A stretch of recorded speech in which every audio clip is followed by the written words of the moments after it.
Perkenalkan, nama saya Gordon Simon Siaan dengan NIM 240306072 dari program studi peternakan dari kelas PTNC. Dalam video ini, saya akan menjelaskan mengenai metabolisme protein yang terdiri dari 5 poin utama. Yang pertama ada transaminasi, kedua ada diaminasi, ketiga ada sintesis urea, sintesis asam amino, dan yang kelima ada sintesis heme. Kita masuk yang pertama, ada transaminasi. Transaminasi adalah proses pemindahan gugus amino dari asam amino ke senyawa asam keto, menghasilkan asam amino dan asam keto baru. Proses ini penting dalam pembentukan kembali asam amino yang dibutuhkan tubuh. Reaksi ini bersifat reversibel dan berlangsung dengan bantuan enzim transaminase seperti ALT dan AST,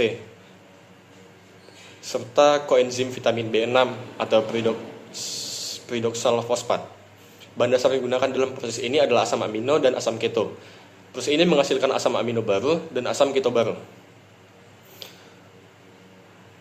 Jika tidak terjadi, tubuh ini akan kekurangan asam amino penting, serta mengganggu pembentukan protein, regenerasi sel, dan sistem imun. Lanjut, yang kedua ada reaksi diaminasi. Diaminasi adalah pelepasan gugus amino dari asam amino yang terdiri atas dua jenis.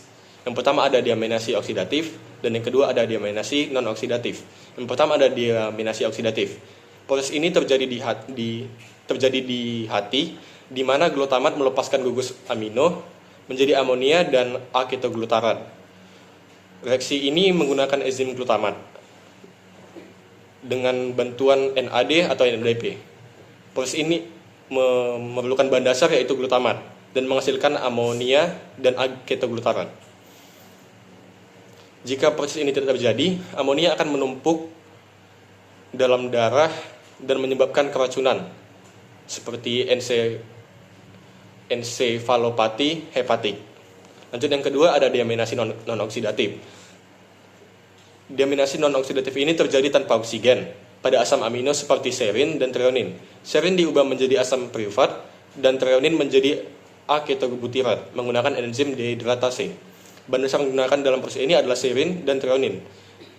Hasil dari proses ini adalah asam pirufat dan aketobutirat. Jika proses ini tidak terjadi, dapat menyebabkan gangguan pemrosesan nitrogen dan penurunan efisiensi tinggi energi. Lanjut, yang ketiga ada sintesis urea atau siklus urea. Siklus urea adalah proses yang terjadi di hati yang mengubah amonia menjadi urea yang tidak beracun dan dapat dikeluarkan melalui urin.